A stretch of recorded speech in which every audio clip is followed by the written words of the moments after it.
If you don't like what you're experiencing, pause, stop, and look to see what is it that you are projecting out in the world, or what you are unconsciously, right? I mean, most of our thoughts that we think are sitting in our subconscious, our unconscious mind, we don't even have any awareness of them.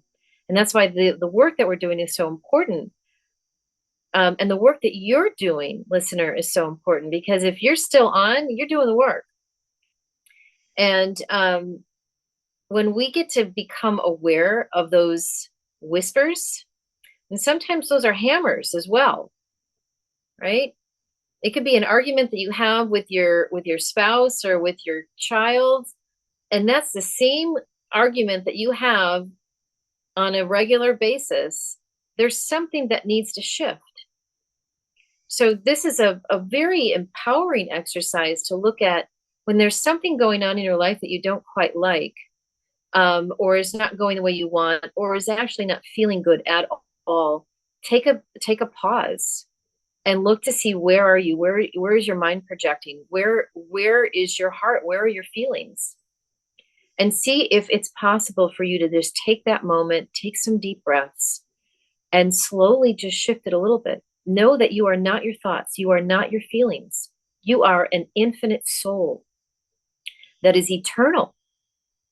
And we just happen to be here on this physical plane called Earth, experience some pretty out. Yeah, some See, pretty. great. That was just fantastic. See, I just got a call right there. I forgot to put on my do not I disturb. thought it was your the energy of this podcast was so intense that it disrupted It the was so camera. intense.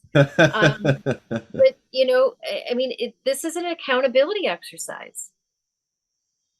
How Yes, much responsibility do you want to take for your life? that's what it really is, right? Are you taking responsibility? Like we've said many times, we really don't have much control over these external things, but we absolutely do within ourselves. So why not focus in on that? I think when we do turn on social media or the news, which I don't recommend, I mean, the latter, social media can be very good for a lot of people. I'm not personally on it anymore because I also do find very anxiety provoking for me personally. That's not everyone's experience though. And one of the reasons why for me is that I would always just see people projecting all these things that they're upset with or other people they're upset at. And that's all okay, fine. We should be free to express whatever we want as long as we're not hurting other people, physically speaking. However, when you're doing all of those things, you're negating this internal world because all that stuff you're projecting out there are all things you don't have control over. But you definitely have control over how you want to move through life, how you want to feel, and how you want to think. And so I think one of the core, and correct me if I'm wrong, Lisa, one of the core principles of, I would say, Wisdom from the Edge, and certainly this podcast, is to always come back to yourself because the true power lies within you and the true awareness lies within you. And pretty much every answer you could ever imagine lies within you. We're not, we're not the experts or the gurus here that are telling you exactly how to live your life. You ultimately know more better than anybody. You are the guru. You are the master of your life. And all we're doing is giving you suggestions, just ideas that you can take or leave. It's up to you. And we Mhm. just want to empower you to always come back to yourself. So the principle of polarities are just a beautiful example of, in a way, coming back to you, yourself. Thank you so much, Chris. And to actually decide on your own, you get to choose. I mean, do you want to choose to ruminate that upset with another person over and over and over and over and over again, or do you want to let it go? And you have the freedom to choose at any point.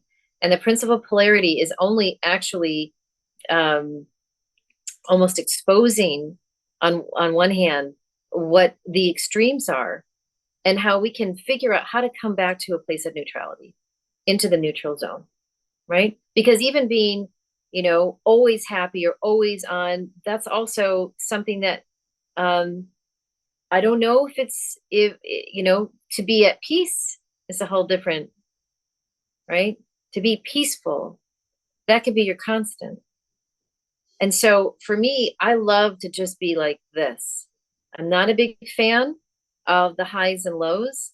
I do my very best through the practices that Chris, you and I talk about all the time: breath work, meditation, go in nature, just have quiet time, contemplation time in the morning, do affirmations, do gratitude journaling. I mean, there's so many different things. Go for a meditation walk. You can just do a quiet, mindfulness walk on your own for 5 minutes in between your lunch periods, or whatever it is that you want to do.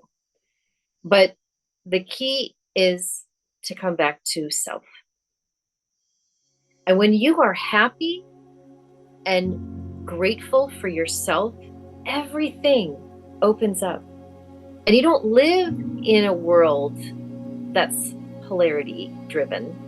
You live in a world that's much more in balance and even, because that's the choice that you're making.